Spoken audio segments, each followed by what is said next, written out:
Alhamdulillah. I was talking to my wife, subhanAllah, if you go back 3, 4 years ago, I was like buzzing with brothers and sisters and the coffee and tea and the cake and all sort of socialization every week. And subhanAllah, Allah wanted something which is towards the end. Probably I mentioned what I mentioned in the Friday khutbah, the ayahs, which is a bit worrying.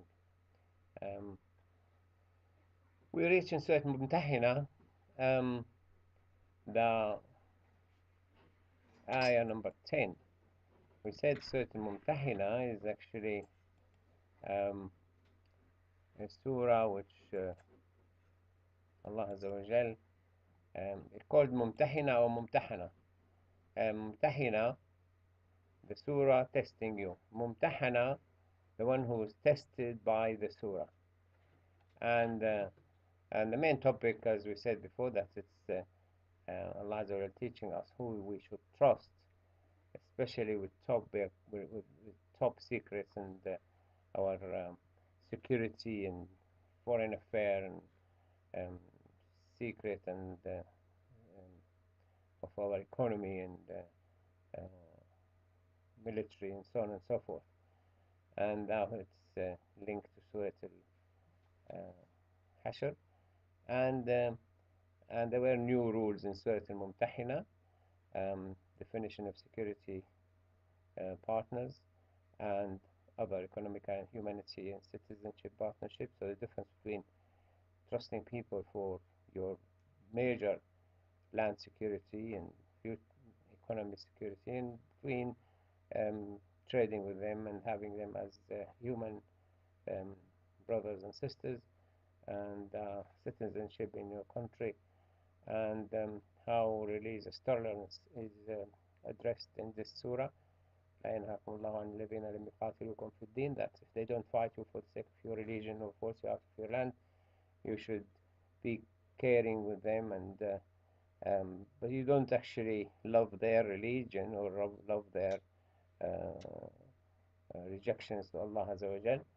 And then there's law on testing immigrants and refugees, and accepting Islam, nearly 5 previous marriages to kuffar, and that we should look into previous good record of people and compensate the lost marriages, and how the Prophet ﷺ, because of the brilliant background of Hatem ibn Abi Balta'a, he accepted his mistake, which was a major mistake, which is major treason, and could be the penalty is death penalty. But because he was truthful what he said, and then he looked into his past and how he contributed to the Muslims in Islam and defending the Muslims, defending Medina, Prophet ﷺ pardoned him. So we reached the ayah when Allah Azza wa Jal talking about those who come in details. Now I want to mention what Allah expects us to do.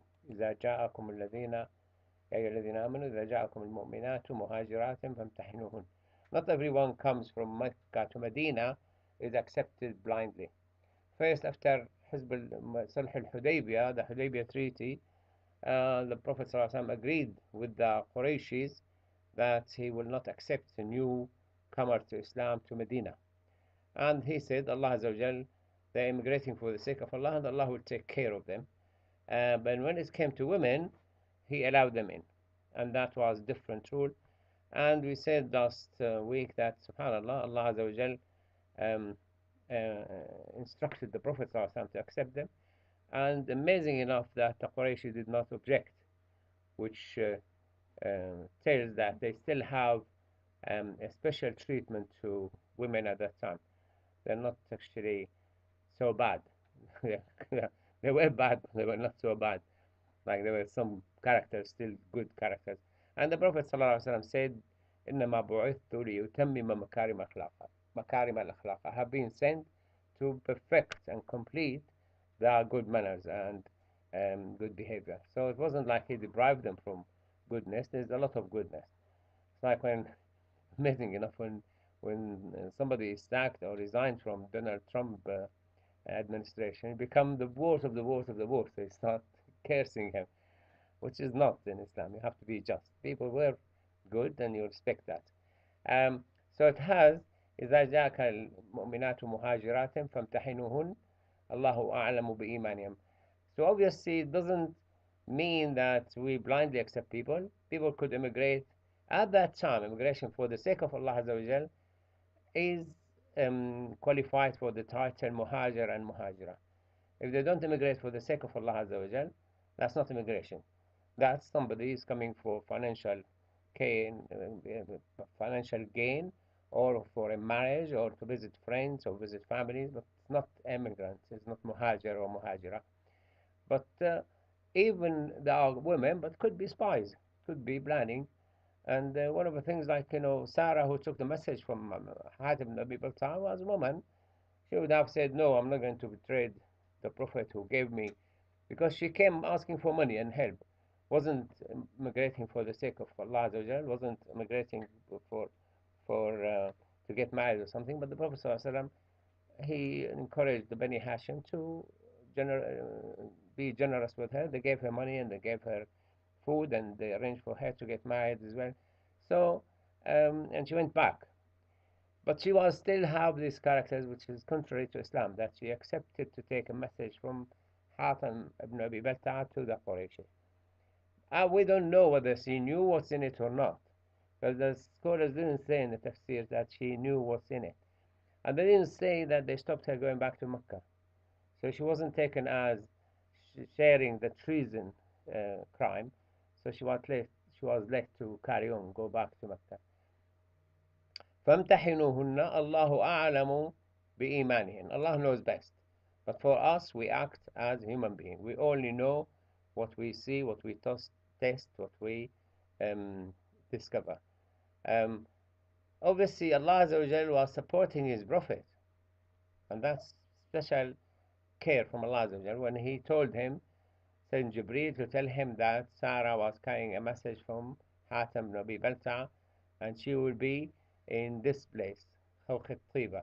So he also pinpoint where they will find her, although she was traveling, and they were traveling after her. فإن علمتموهن مؤمنات, if you discover that they are truly believers, فلا ترجعوهن إلى الكفار, don't send them back to the unbelievers. لا هن حل لهم, they're not halal for them to marry them. ولا هم يحلون لهن, and they are not allowed to marry them. So that's a law from Allah. Once you are a Muslim, you can't marry a kafir, and you can't marry atheist, you can't marry agonist. In special conditions, when you can marry special type of Jew or Christian, but then there's test to them, and there's some regulation surrounding that. It's not any Christian or Jew you are allowed to marry. Like if somebody has been womanizing, or had so many boyfriends or whatever, can't marry her, but she will be titled like Zania. Zania is the one who commits zina again and again. When one of our brothers wanted to marry when I was in Wales, and the lady who wanted to marry, we introduced her to him.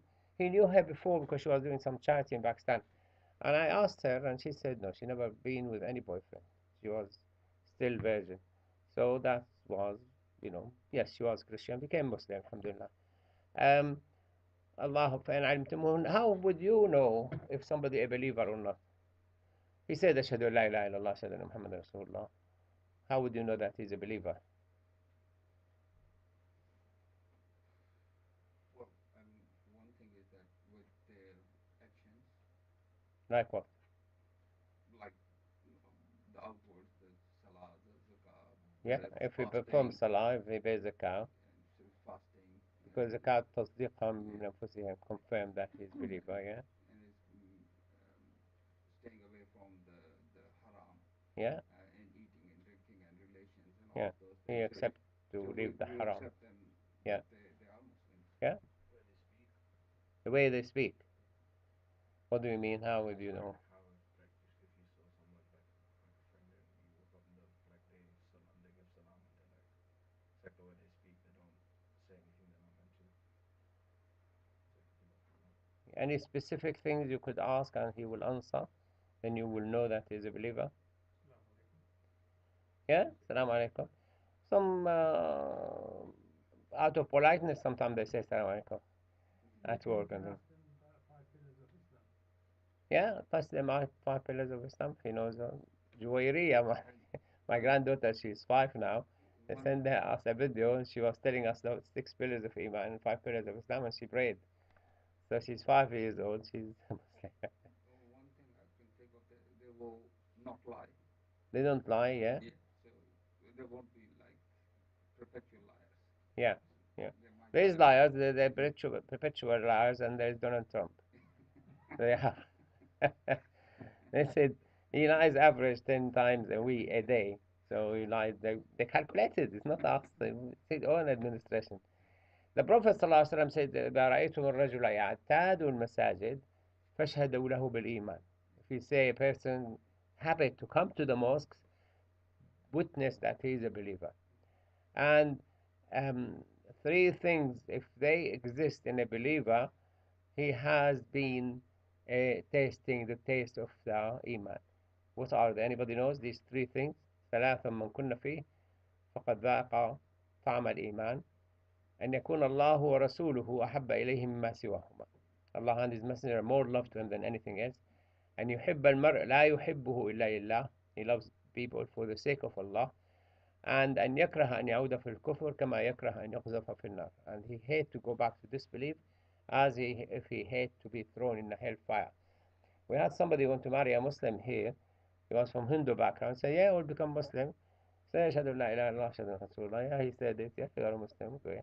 We marry him, our sister? Then I asked a few more questions.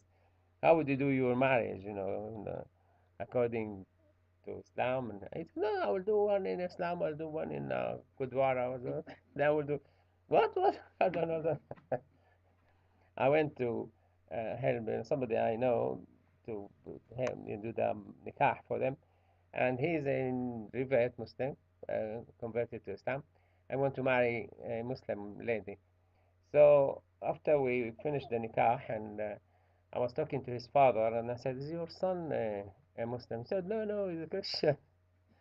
I said, "No, no, come back, come back. The marriage is not valid."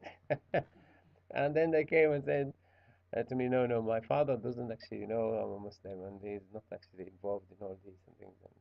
And then I said, okay, I still need to hear from you, Shahada, again, and need to hear from them. I tested him. While first, I didn't know him before. He was introduced to me by friends and who knew him and things. So there's many ways to know whether he's a believer or not. And yeah, you want to say? No, I actually wanted to say something. Yeah? Oh no, just before you said it was about have you met someone who's a Muslim and so on again. It's Did you understand? No, she just wanted to. What was your answer? How would you say somebody is a Muslim? by how they dress, I guess. But By how they dress. about how they dress, okay, fine. A lot of nuns dress in full hijab. Oh. Yeah? You take it from obviously the hadith and the Quran, and we were caught once or twice. The people pretended to be Muslim, but cost us money, abused us financially. But we need to test people really, just even if I'm men. So here, فلا ترجعوهن إلى الكفار. That's a law, and it's not halal for Muslim woman to marry a kafir, and vice versa. Not halal for a kafir to marry a Muslim woman. I've seen two cases when a Muslim woman married um, somebody from um, Sri Lanka, Sikh, and we went to their house. We never sensed there's Islam in the house at all. And we met somebody who's Malaysian, and she married an English guy. And I saw her in the hospital caring for his mother, and I only felt that I had a slave really using her, and and it's not easy, but it's doable. You will know. Um, So that was a law, and the law come from this ayah here. وَآتُوهُمْ مَا أَنفَقُوا.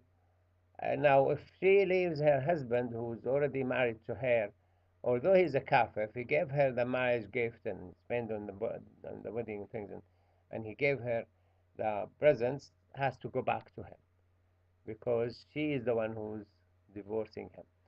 Um, Actually, not divorce, it's just the marriage become null and void. They don't say the divorce. Um, ولا جناح عليكم أن تنكحوهن إذا آتيتموهن أجورهن, and you are allowed to marry them um, providing you give them the marriage gift, the mahr. Now this is what's unfortunately abused by Daesh and ISIS. They kidnap people and she's sabaya to marry them. They nullify their marriage and marry them. She's married. Who are you to nullify her marriage? Why to nullify her marriage? Because they take, bid'ah is kafir. They could be Muslim, but they claim that he's a bid'ah and he and his bid'ah in hellfire. So, but obviously, there's rules and law and government. And you can't just come and say, oh, she left her husband now, she became Muslim and marry you tomorrow. And then you may create mess in the whole of the family. And if you are in certain places, you might get killed by her family, her husband or her children. So it's extremely important that no one take the Quran and interpret the Quran his way and apply it. You really need to ask a well-established scholar, not a mullah who pray Maghrib and Isha, because he probably doesn't know.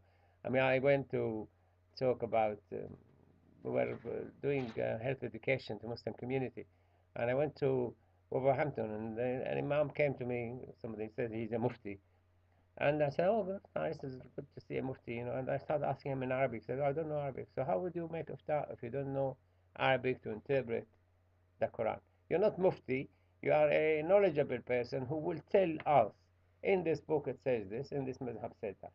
But if I come to you and says halal to take uh, the um, corona vaccine or not, made of pork, how would you come tell me halal or haram? Where will you get your information from? You need to make a case and then tell, or surrogate mother, or things which is now advanced technology. It's like I had a text message that um, advised to Muslims how to avoid taking the um, corona vaccine made out of pork.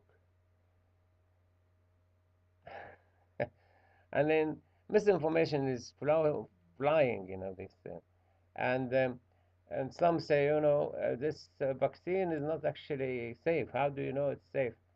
And the guy was talking today from Oxford. He said, we use the coronavirus. They have been using flu viruses to generate anti spikes to the coronavirus to stop it invading the cells and things. So it generates some immunity and some rejection. So it's totally nothing to do with coronavirus, the vaccine in Oxford. It's not like they used to use dead virus or dead germs or dead bacillus and things. Do you want to comment? Yeah, I mean, the, they're using the proteins, the spike proteins to create. He said no, they're using spike proteins from flu vaccines in Oxford Yeah, but they are modifying it genetically to fight imitate the to coronavirus. imitate the coronavirus. Yeah, but Because not the unless coronavirus itself. no, He because said, unless you get the right kind of protein, you want yeah, to produce the right kind of yeah, antibodies. So they are genetically yeah. modifying it. Um, I mean, But there's who so said much. the coronavirus vaccine haram? Even if it's made out of coronavirus, he comes out on. So this is a lot of misinformation. Effective than the Oxford vaccine. It's more effective. They're claiming now that the other antivirus is 100%. Um, but this one is, first, is effective 95%. Secondly, it's stored in fridge temperatures. And thirdly, it's £4. The other cost $70 Yeah, and that's stored the minus 70 degrees. yeah, that's the main issue is the cost. And This the the storage storage is and easier. transmission, Yeah. So transport. Pfizer one is the most difficult one. Moderna is not that difficult to transport, but the one from the Oxford one, Yeah, because they are doing it non-profit, so they are not yeah. making a profit on it. It's, And they saying like Fuji was saying that it was the cut corners. The answer was that no, the regulation authority has been starting to monitor it from the start of making it. So by the time it's produced, already they have all the information, not like in America. And so it's more, And then thirdly, they had the fund and they had 40,000 people. While other viruses, you need to get the fund, you need to get the regulation agree, you need to get the volunteers. It takes years to recruit enough volunteers. While here, 40,000, 46,000 came volunteered. So you have so many people, made it very efficient, very quickly. Um, وآتوهم ما أنفقوا. Islam is just. Although you are in foreign country now, you are here, don't apply your law, blah blah blah. But Islam no. She left her husband. He spent money on her. You give him his money back. إذا آتيتموهن أجورهن ولا تمسكوا بعصم الكوافر. So, I know her from before. She's a nice lady. She's kafir. Issam, Asim, مسك تمسكوا get hold of their hand, dragged it. Issam, Ma'asam. This is the Ma'asam. This is your Ma'asam. Um, and ولا تمسكوا بعصم الكوافر. Kafir, kafira, unbelievers. That's a red line. You can't cross. Kafir and red line. Or kafira, red line. Um, we have somebody recently who married Romanian Christian, and subhanallah, she's gone. She's gone, left him, went back to Romania. She doesn't care about divorce and she wants me to follow me. So from the start, he didn't do the test. He didn't do the test because I heard that she became Muslim, but how do you know? Um, and then if she became Muslim, how would you just leave and go? Um, واسألوا ما أنفقتم وليسألوا ما أنفقوا. If a lady married to a Muslim and leave him and go back to kufr, she has to return the marriage gift. And here, um, ذلك حكم الله. That's the rules of Allah Azza wa Jal. Subhanallah, ذلك حكم الله. I was watching a program on BBC yesterday. They come to a very vulnerable family suffering. There's a lot of disadvantages and things, and they help them rebuild their house. Last week they expanded the house for a family. The family, the lady and her husband used to foster children. They fostered more than 70 children. And then her own daughter died, and she had to take her grandchildren, three of them, to her house. And she lives in a bungalow with 2 bedrooms. So the three children living in 1 bedroom. So they enlarged the house and built 2 more bedrooms, and they made a lot of changes in it, in the lounge and the kitchen, whatever. But yesterday, they helped a family with three disabled children. And they have a small house and they have very difficult facilities that's not modified to suit disabled and things. And they modified the whole house, and um, they made 2 rooms in the loft and a stair lift, sorry, a lift, a nice lift and things. But I was saying to my wife, I was saying, it's rare to have all your children disabled, unless somebody married somebody who's very close relative. And in this country, many people will go and have children and just leave a woman and go, and never to be traced. And sometimes it could happen that he married his own sister. He never knew. She doesn't know. And that bring a lot of uh, uh, disabled children. So hukmullah, the rule of Allah Azza wa Allah made haram to marry close relatives. Even cousins, the Prophet ﷺ said, "Taba'adu la tadru," marry from far away families, so you wouldn't get diseases which make you, diseased and disabled and mentally or physically or both. So hukmullah, because Allah knows what He created, Allah knows where the trouble will come, Allah would stop for you. So take it, you better off, leave it, you worse off. I mean, I did against marrying, cousin, first cousin, and some of my relatives married first cousin. They had problem. They had problem. They had some sleep diseases because you're not aware of the sleep diseases. The recessive diseases they call it. The dominant, because dominant is already you can see spot the mental illness or physical illness. But the recessive will recessive become dominant. So ذلك حكم Allah is the same here. Never mind a kafir, you give her a marriage gift. If you marry her and she leaves you and she doesn't give you your marriage gift, the next ayah will tell us what to do. حكم الله يحكم بينكم والله عليم حكيم. And obviously here the humanity, the time of Prophet Muhammad reached the stage when they don't need to marry close relatives. There's so many fish in the sea, they say. There's plenty of fish in the sea, the English proverb. There's so many women outside. Why to go and marry? Oh, we know the family, we've grown up, we know her growing under our eyes. So what?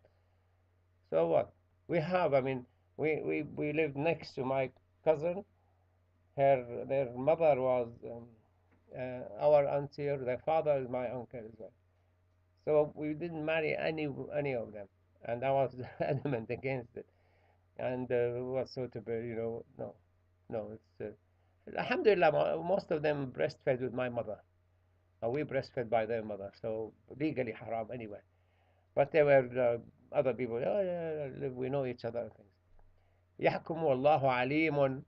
He is aware and have all knowledge about all things and most wise. He knows why he's doing this rule. You go to the doctor, you get a prescription. You don't go and ask him, how did you find the diagnosis? How do you reach the diagnosis? How did you confirm the diagnosis? What made you think this drug work? What's component? How they made it? Who discovered it? What's that?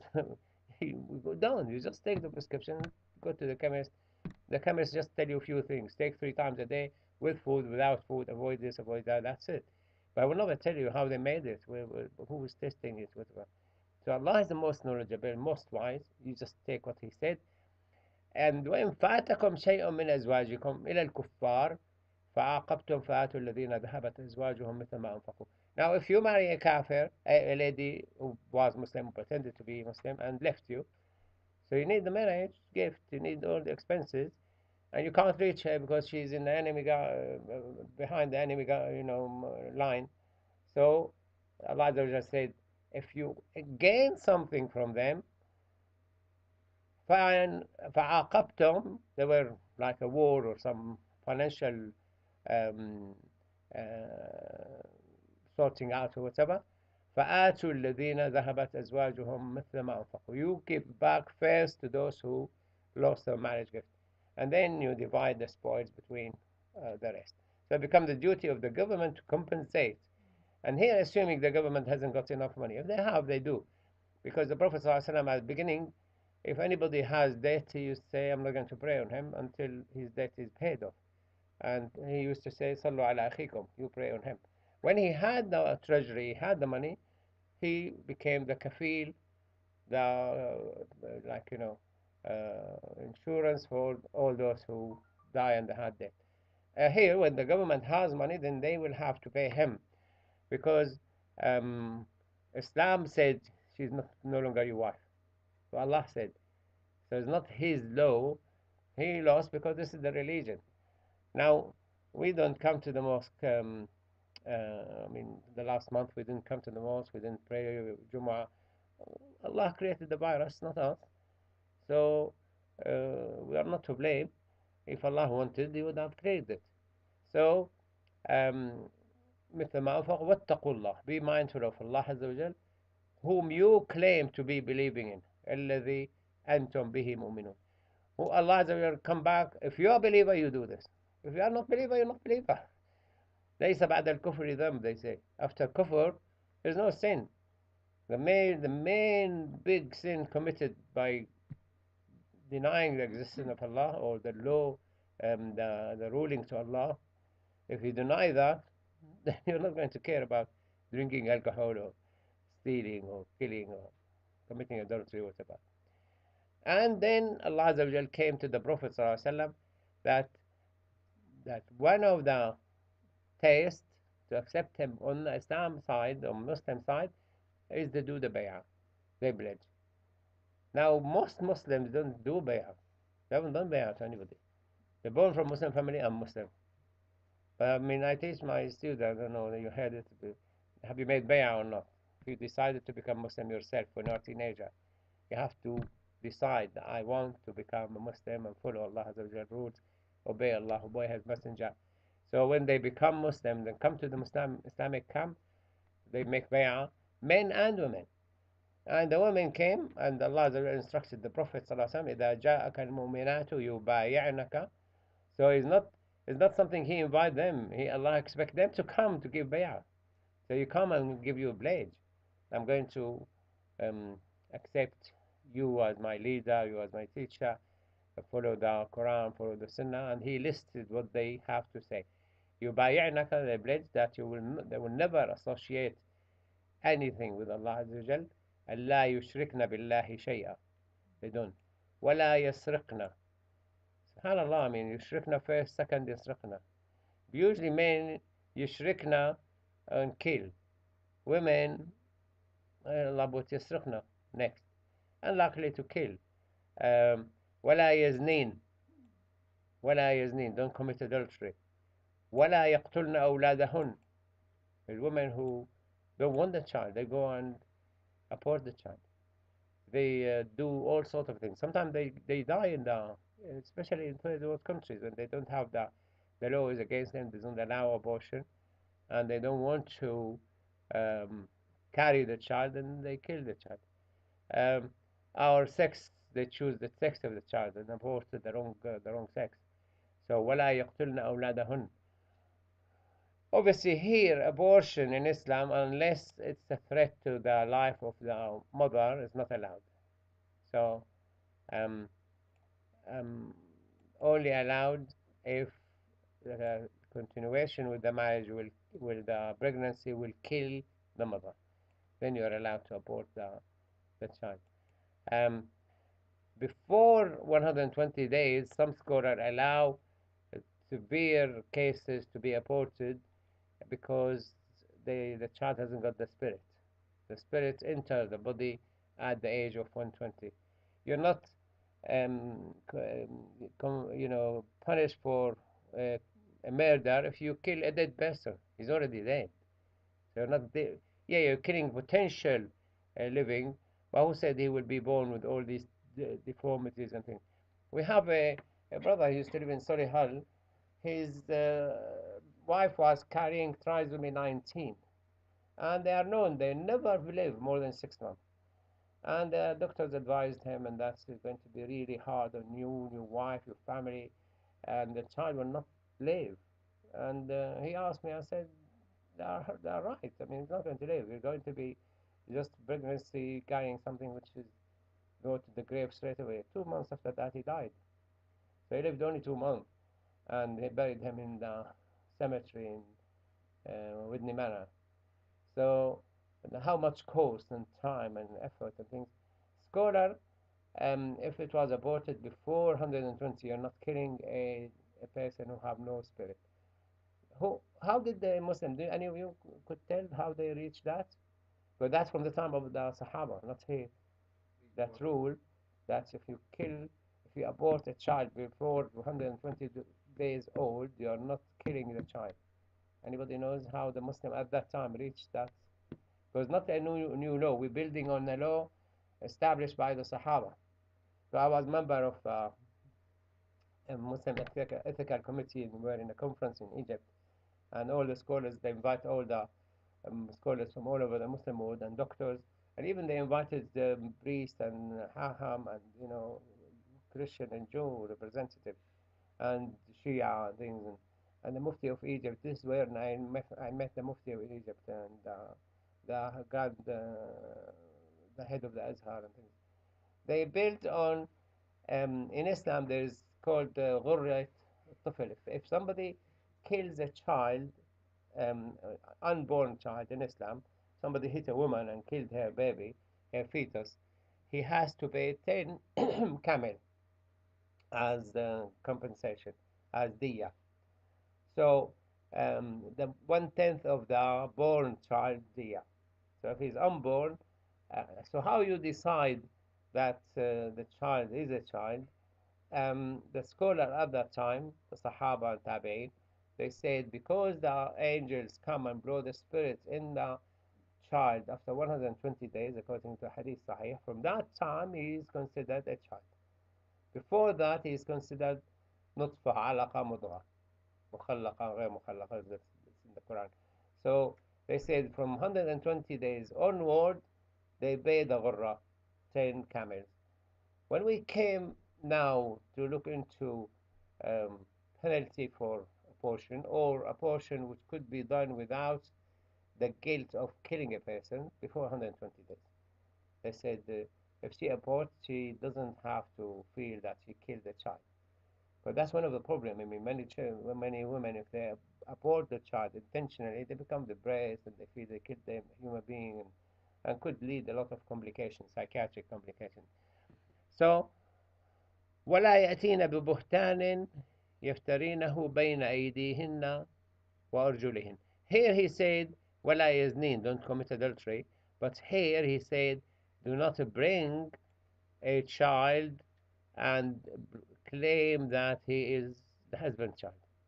So have a child from some other man and claim he is your son. There's no like genetic fingerprinting, not even available now in many countries. But imagine 100 years, not 100, 20 years ago it wasn't in existence. 30 years ago there were no genetic fingerprinting. No one knew. Um, so you wouldn't know.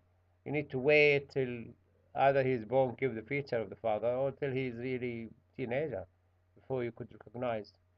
I mean, I don't know about you, but women are very keen to, oh, he looks like his mom, he looks like his auntie, he looks like his grandmother. And they give, whenever they saw any newborn child, oh, he does look like her. I look at, to me, it doesn't look human being, it's buff and things. But women are very good in this. They can spot it straight away. Well, that depends. The father side of the women will say, "Oh, you look like his father." So the aunts from the father side will always say, "Oh, he looks like just like his father," and the aunts from the mother side will say, "Oh, he looks like just like him." if, if the child tend to be naughty from the other side, he look like the other side. But I was going to ask if the woman has a baby not from the husband, what should she do then? Should she what would happen then? The Prophet ﷺ said, الولد للفراش وللعاهر الحجر. That's there's no fault on the child. The child will be looked after and cared for, and then if the husband can prove that she committed adultery, then she will be punished. As in what? It depends. Punishment whether it's before she got married or No, but after she got we're married. talking about the husband. If the husband can prove that the wife has committed adultery, Without having four eyewitnesses, just eyewitnesses, he cannot. but By himself, if he wants to make an oath, the judge will ask him to make four oaths by Allah Azza wa Jal that he is telling the truth, and the fifth that Allah will be angry with him, and she will make four oaths in the name of Allah that she didn't, and the fifth that Allah will curse her. And if they do this li'an, no, you can do genetic testing now. So if it's proven that the child is not from the husband, what would happen then? My no, understanding, yeah. so, I mean, there's a hadith that the child is the father is the one whose bed the child is born on. So if say she got not necessarily adultery, if she was married to another person and she got pregnant and then got divorced and got married again, so the child will be for the next husband. She So can't get married if she is pregnant. but if she Oh, just okay. didn't know, if she didn't There know, were a case the time of Umar ibn Khattab when a man came claimed that his wife was pregnant before he married her, and she gave birth after 6 months. So he said, "There's no way. I mean, that's So Umar ibn Khattab was convinced that yes, she must have been committing adultery and going to punish her. So Ali ibn Abi Talib happened to walk in and say, "What's the case?" And he told him. He said, "No, it's, could give birth at 6 months," and he quoted from the Quran that said, "أمهات يرضعن أولادهن حولين كاملين لمن أراد أن يتم الرضاعة." That women breastfeed for 2 years, 24 months, if they wish. And there's another ayah, وحمله وفصاله 30 شهرا. The pregnancy, um, حمله وفصاله 30 شهرا. That when he gives, from the minute he's born to the minute, from the minute he's carried to the minute he's weaned off milk, 30 months. So 24 months breastfeeding and 6 months pregnancy. So he said that's in the Quran. That's possible. SubhanAllah, I said it's now possible easily with these special machines and things. So um, But my question yeah, remains I'll that answer you. Hold on. okay. In Islam, the harsh punishment only take place when there is eyewitnesses. Uh,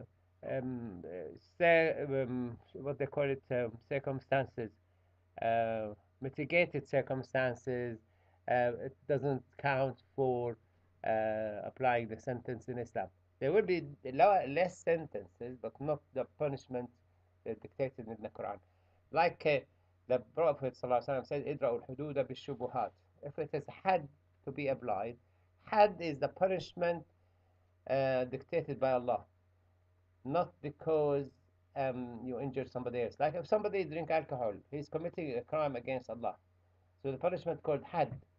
If somebody hit somebody else and injured him, that will be qisas, an eye for an eye and a tooth for a tooth.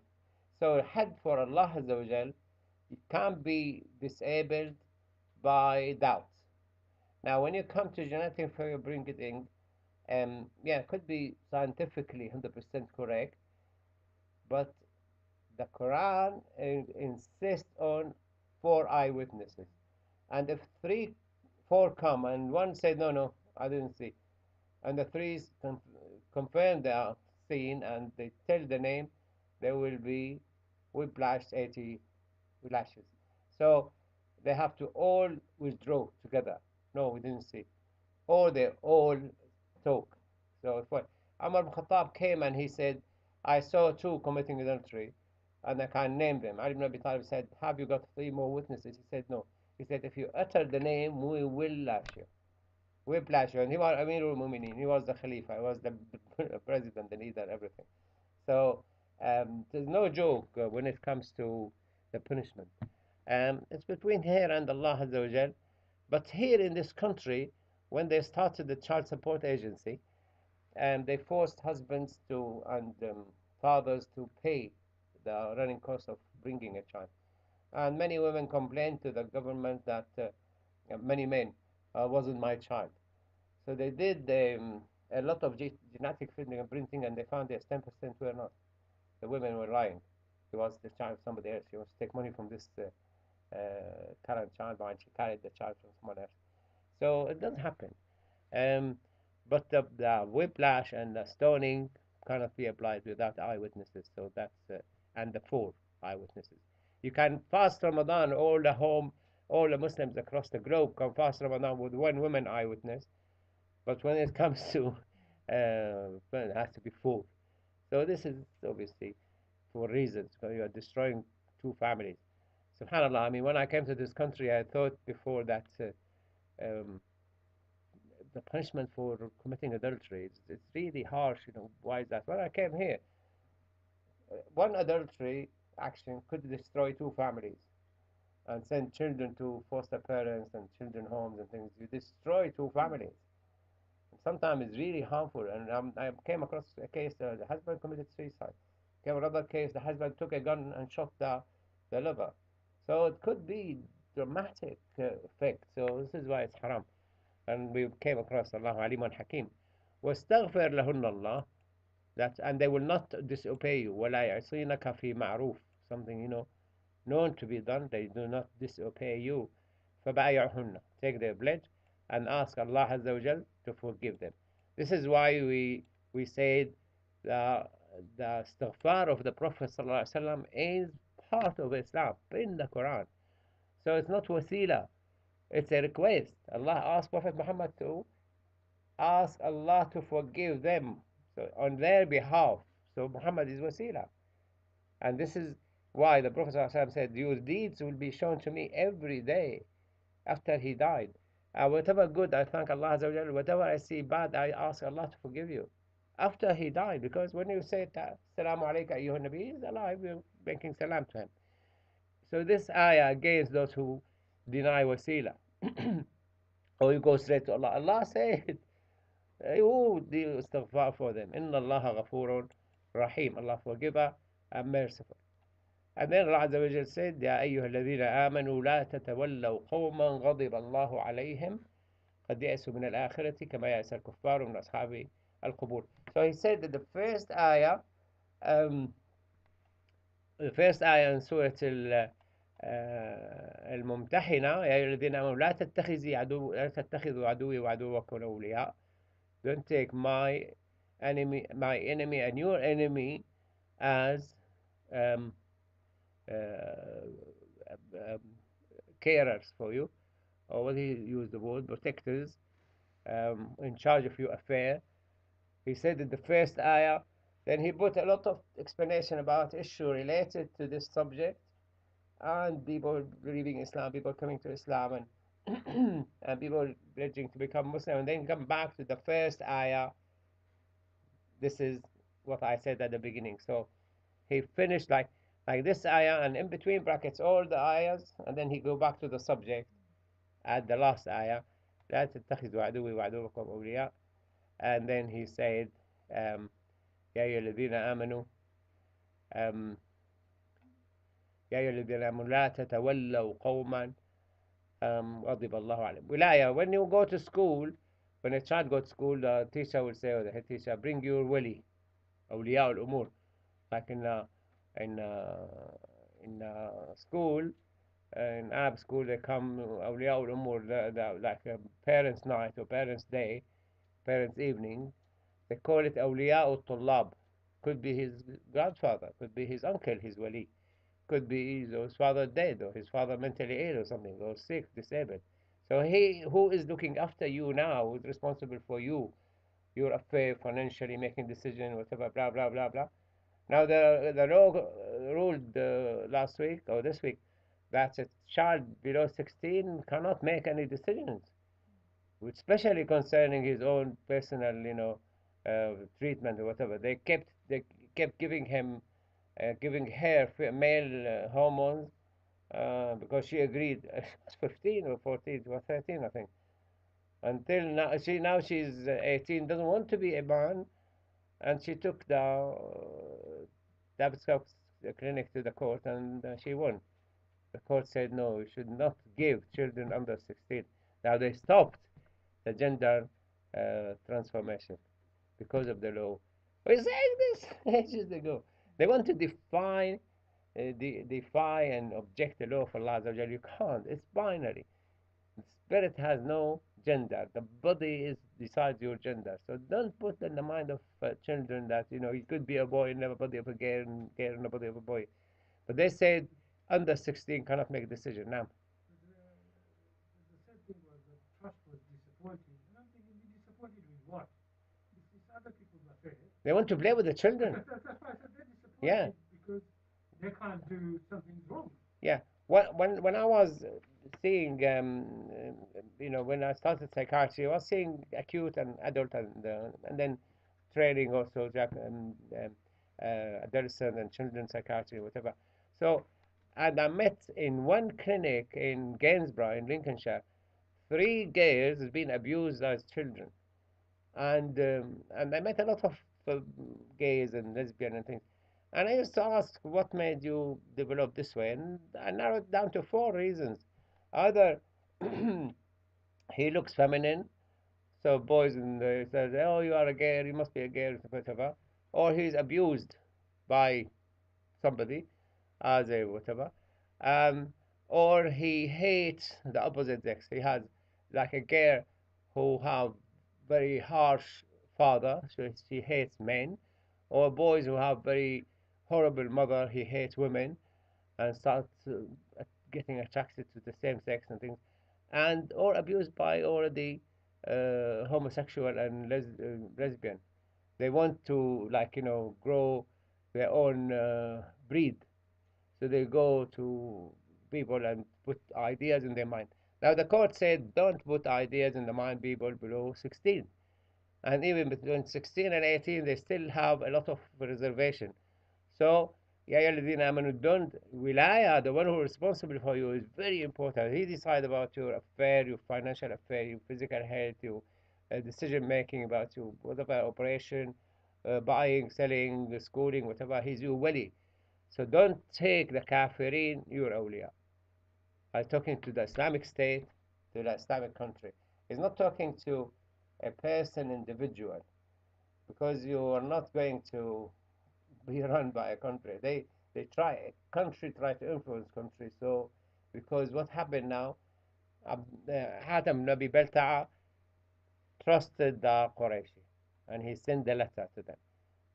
So that he wouldn't be harmed if he goes to Mecca, because he was attached to Quraysh. He wasn't born from Quraysh. So Allah Azza wa Jalla said, even so, you shouldn't trust them. So that's a major issue. The Prophet ﷺ was preparing to conquer Mecca. He blinded all the news. This guy broke the rule and he made this mistake. Um, but in some countries and some groups, they put in the mind of children, hate this Christian, hate this. No, no, there's nothing to do with me hating this. It's our affair as a country. Who will be responsible for, like now, all the Gulf states, all Saudi, all Jordan, most of other countries, they peg their money to the dollar. The dollar today is the index 90%, dropped from 104 in March to 90. So all these people lost 12% of the value of their money, no, 14% now, 104. We lost 14% of the value of their money without benefiting from that. The American printing money out of nowhere, 7 trillion to give wages for the 350 million American, and most of them out of work, whatever, and the value of their money dropped, and these people lost the value of their money with no benefit. At least the American benefiting, they're buying the bonds from the companies, they're supporting the companies not to go bust, and they bought this company and supported that company. They used a lot of created money. But this in Jordan, they didn't benefit from any. Even Trump, he left WHO. He didn't even give any money for the coronavirus. So that's the end of the surah. يا أيها الذين آمنوا لا تتولوا قوما غضب الله عليهم. Don't take this as your awliya, whom Allah Azza wa Jal is angry with them, and they are despair from the akhirah as the kuffar despair from dead people coming back to life. They don't have any belief in akhirah. They don't trust there's akhirah at all. So for us, alhamdulillah, I mean, because we are believers in Allah Azza wa Jal, Allah Azza wa Jal sent this virus for a reason. He's fully aware of it. We've seen a lot of good things out of the virus. It's restricting a lot of Islamic movement and activities, but there's a lot of bad things. Now they're narrowing it down to no drinking. The school opens, you can go and buy from the shops. I can't go and sit in the restaurant and have when it's locked down, have a full meal. You can go and meet families, but not more than two families, and you.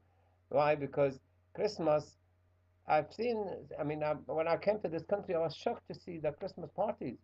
I mean, nurses running around the wood with all the underwear. What's that? He's half drunk. So, so Allah Azza wa Jal send the virus for extremely important reasons. Allah obviously aware of all it. Now, It's the same because Donald Trump. yes, yeah, yeah, He would have put more ban yeah. He had the more corruption. 46 minutes misinformation. A week after the election result, the virus, the vaccine was found. Yeah, yeah, and yeah, سبحان الله.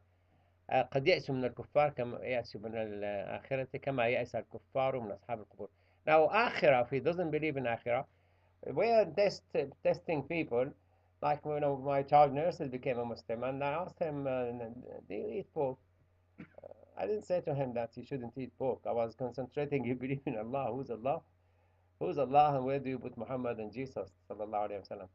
But for 6 months, they're talking about Allah, and then he became Muslim. And then I said, do you eat pork? He said, oh, since you asked me, I actually went to the fridge the other day, had a joint of pork. I've been sitting there for 6 months, took it and threw it away. So I said, subhanallah. Automatically, he came off things which is, Allah Azza wa Jal banned. So, because I made a mistake, the first one who became Muslim in Lincoln, I said, after 6 months, I asked him, how did you feel in the night when you became Muslim? He said, oh, when I left your house, they gave me all Islam in one session. Do this, don't do this. Why I came to his house? Alhamdulillah, I mean, stayed Muslim, but I gave him all the 23 years teaching of the Prophet ﷺ in one night. So I stopped doing that and started, giving, pieces. You have any question, any comment? And alhamdulillah, we're back here now, and we have, inshallah, will be more people listening to us. And I always get few comments back after the session. People will be listening on YouTube and Facebook. The average now um, could be 200, 300 watching. It depends on the subject. When I spoke about the subject of um, could a lesbian or gay be rewarded, 2,000 saw it, 2,100. So the one on don't give the taxman your money, 800 saw it. So it depends on the subject as well. سبحانك اللهم وبحمدك نشهد أن لا إله إلا أنت نستغفرك ونتوب إليك اللهم اجعل اجتماعنا هذا اجتماعا مرحوما وتفرقنا من بعد تفرقا معصوما may Allah عز وجل make our meeting blessed and protect us after living here أعوذ بالله من الشيطان الرجيم بسم الله الرحمن الرحيم والعصر إن الإنسان لفي خسر إلا الذين آمنوا وعملوا الصالحات وتواصوا بالحق وتواصوا بالصبر see you next week inshallah. Tell your friends that they could come and we are here and it's different when you see people. It's completely different. When I at home, I talk to the wall and things, and nice when we started having some Zoom. At least there's some people there. Alhamdulillah.